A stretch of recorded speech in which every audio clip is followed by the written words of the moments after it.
ನಿಮ್ಮ ಮಗುವಿನ ಕೈಗೆ ₹100 ಕೊಟ್ಟರೆ ಅವತ್ತಿ ಸಂಜೆಗಾಗಲೇ ಪಿಜ್ಜಾ, ಬರ್ಗರ್, ಐಸ್ ಕ್ರೀಮ್ ಆಗಿ ಮಾಯವಾಗ್ತಾ ಇದೆಯಾ? ಅಥವಾ ಅದೇ ₹100 18 ವರ್ಷಕ್ಕೆ ಲಕ್ಷಾಂತರ ರೂಪಾಯಿ ಕನಸಿನ ಅಡಿಪಾಯ ಆಗುತ್ತಾ? ಮಗುವಿನ ಭವಿಷ್ಯವನ್ನು ನಿರ್ಧರಿಸುವುದು ಹಣದ ಮೊತ್ತವಲ್ಲ, ಹಣದ ಅಭ್ಯಾಸ. ಇಂದು ನಮ್ಮ ದೇಶದಲ್ಲಿ ಬಹುತೇಕ ಪ್ರತಿಯೊಂದು ಮನೆಯಲ್ಲೂ ಕೂಡ ಮಕ್ಕಳಿದ್ದಾರೆ. ಆ ಮಕ್ಕಳಿಗೆ ಒಂದು ಇನ್ಸ್ಟಾಗ್ರಾಮ್ ಅಕೌಂಟ್ ಇದೆ, ಒಂದು ಫೇಸ್ಬುಕ್ ಅಕೌಂಟ್ ಇದೆ, ಒಂದು ಗೇಮಿಂಗ್ ಅಕೌಂಟ್ ಇದೆ. ಬಟ್ ಫ್ಯೂಚರ್ಗೋಸ್ಕರ ಒಂದು ಇನ್ವೆಸ್ಟ್ಮೆಂಟ್ ಅಕೌಂಟ್ ಇದೆಯಾ? ನೋ, ಇಲ್ಲ.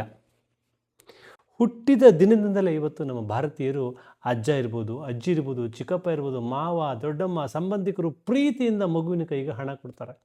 ಜೊತೆಗೆ ಪೋಷಕರು ಕೂಡ ಪಾಕೆಟ್ ಮನಿ ಕೊಡ್ತಾರೆ. ಆದರೆ ಒಂದು ಪ್ರಶ್ನೆ, ಆ ಹಣವನ್ನು ಹೇಗೆ ಬಳಸಬೇಕು ಅಂತಂದು ಯಾವುದಾದ್ರೂ ಪೋಷಕರು ತಮ್ಮ ಮಕ್ಕಳಿಗೆ ಕಲಿಸ್ತಾ ಇದ್ದಾರಾ? ಹೆಚ್ಚಿನ ಮಕ್ಕಳು ಆ ಹಣವನ್ನು ಚಾಕ್ಲೇಟ್ ತಿಂದು, ಸ್ನ್ಯಾಕ್ಸ್ ತಿಂದು, bun, cake, pizza, burger, ice cream ಅಥವಾ ಮೊಬೈಲ್ ಗೇಮ್ಗಳಿಗೆ ಖರ್ಚು ಮಾಡ್ತಾರೆ.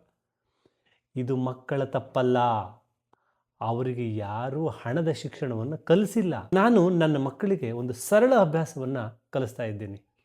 3 ಪಿಗ್ಗಿ ಬ್ಯಾಂಕ್ ಅಥವಾ 3 ಖಾತೆಗಳು. ಮೊದಲನೇದು ಇನ್ವೆಸ್ಟ್ಮೆಂಟ್ ಅಕೌಂಟ್, ಭವಿಷ್ಯಕ್ಕಾಗಿ. ಎರಡನೇದು ಸ್ಪೆಂಡಿಂಗ್ ಅಕೌಂಟ್. ಮೂರನೇದು ಗಿವಿಂಗ್ ಅಕೌಂಟ್, ದಾನ ಮಾಡಲಿಕ್ಕೆ. ಯಾವುದೇ ಹಣ ಬಂದರೂ ಕೂಡ ಮೊದಲು ಅದನ್ನು 3 ಭಾಗಗಳಲ್ಲಿ ವಿಂಗಡಿಸ್ತಾರೆ. ಈ ಅಭ್ಯಾಸ ಮಕ್ಕಳಿಗೆ ಕೇವಲ ಹಣ ಉಳಿಸುವುದನ್ನು ಮಾತ್ರ ಕಲಿಸೋದಿಲ್ಲ, ಜವಾಬ್ದಾರಿಯನ್ನು, ತಾಳ್ಮೆಯನ್ನು, ಯೋಜನೆಯನ್ನು ಮತ್ತು ಕೃತಜ್ಞತೆಯನ್ನು ಕಲಿಸುತ್ತೆ. ನಮ್ಮ ಮನೆಯಲ್ಲಿ 3 ಜನ ಮಕ್ಕಳಿಗೂ ಬ್ಯಾಂಕ್ ಅಕೌಂಟ್ ಇದೆ, ಪಾನ್ ಕಾರ್ಡ್ ಇದೆ, ಇನ್ವೆಸ್ಟ್ಮೆಂಟ್ ಇದೆ. ಅವರ ಹೆಸರಲ್ಲಿ ನಿಯಮಿತವಾಗಿ SIP ಮಾಡಲಾಗ್ತಾ ಇದೆ. ನಮ್ಮ ಮನೆಯಲ್ಲಾಗಲಿ ತೋಟದಲ್ಲಾಗಲಿ ಅವರು ಮಾಡಿದ ಕೆಲಸಕ್ಕೆ ಸಣ್ಣ ಪ್ರೋತ್ಸಾಹಧನವನ್ನು ಮಕ್ಕಳಿಗೆ ಕೊಡ್ತೇವೆ. ಆ ಹಣವನ್ನು ಅವರೇ 3 ಭಾಗಗಳಲ್ಲಿ ವಿಂಗಡಿಸ್ತಾರೆ. ಸ್ವಲ್ಪ ಹೂಡಿಕೆ ಮಾಡ್ತಾರೆ, ಸ್ವಲ್ಪ ಖರ್ಚು ಮಾಡ್ತಾರೆ, ಸ್ವಲ್ಪ ದಾನ ಮಾಡ್ತಾರೆ.